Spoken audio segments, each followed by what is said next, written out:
ఒకప్పుడు మంచుతో కప్పబడిన పర్వతాల మధ్య ఒక అందమైన రాజ్యంలో స్నో వైట్ అనే దయగల అమ్మాయి నివసించేది. ఆమె చర్మం మంచులా తెల్లగా, పెదవులు గులాబీ పువ్వుల్లా ఎర్రగా, ఆమె జుట్టు నల్లగా ఉండేది. ఆమెను చూసిన ప్రతి ఒక్కరూ ఆమె మంచితనాన్ని ప్రేమించేవారు. స్నో వైట్ తన దత్తతలైన రాణితో కలిసి ఒక రాజ్యంలో నివసించేది. రాణి చాలా అందంగా ఉండేది, కానీ ఆమె హృదయం అసూయతో నిండిపోయేది. ప్రతిరోజు ఆమె తన మ్యాజిక్ మిర్రర్ని అడిగేది, మిర్రర్ మిర్రర్, ఈ వరల్డ్లో ఎవరు అందంగా ఉన్నారు అని. చాలా సంవత్సరాల పాటు మిర్రర్ చెప్పేది, నీవే అందగత్తెవు అని. కానీ ఒకరోజు మిర్రర్ ఇలా చెప్పింది, స్నో వైట్ ఈ లోకంలో అందగత్తె. ఆ మాటలు విని రాణి కోపంతో మండిపోయింది. అసూయతో స్నో వైట్ను అడవిలో దూరంగా తీసుకెళ్లమని తన సేవకుడికి ఆజ్ఞాపించింది. కానీ ఆ మంచితనమున్న అమ్మాయిని హాని చేయలేక ఆ సేవకుడు ఆమెను పారిపోవడానికి అనుమతించాడు.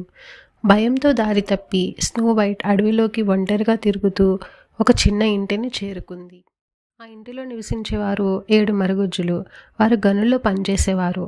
వారి మనసులు పర్వతంలా చాలా పెద్దవి. వారు స్నో వైట్ను స్నేహితురాలుగా స్వీకరించారు. ఆమె వారి ఇంటిని నవ్వులతో, పాటలతో సంతోషంగా నింపింది. కానీ రాణికి స్నో వైట్ ఇంకా బ్రతికే ఉందని తెలిసింది.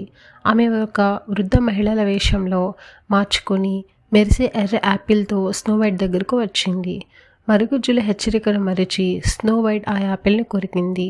అంతే, ఆమె లోతైన మాయనిద్రలోకి జారిపోయింది. విషాదంతో మరుగుజ్జులు ఆమెను ఒక గాజు పెట్టెలో ఉంచారు. ఒకరోజు అడవిలో ప్రయాణిస్తున్న ఒక యువరాజు ఆమెను చూశాడు. ఆమెను చూసిన క్షణంలోనే ఆయన హృదయంలో ఆశ చిగురించింది. నిజమైన ప్రేమతో మరియు కొంచెం మాయతో ఆ మంత్రం చెరిగిపోయింది. స్నో వైట్ మళ్ళీ కళ్ళు తెరిచింది. ఆమె ముఖంపై చిరునవ్వు మెరిసింది. చివరికి రాణికి తగిన శిక్ష పడింది.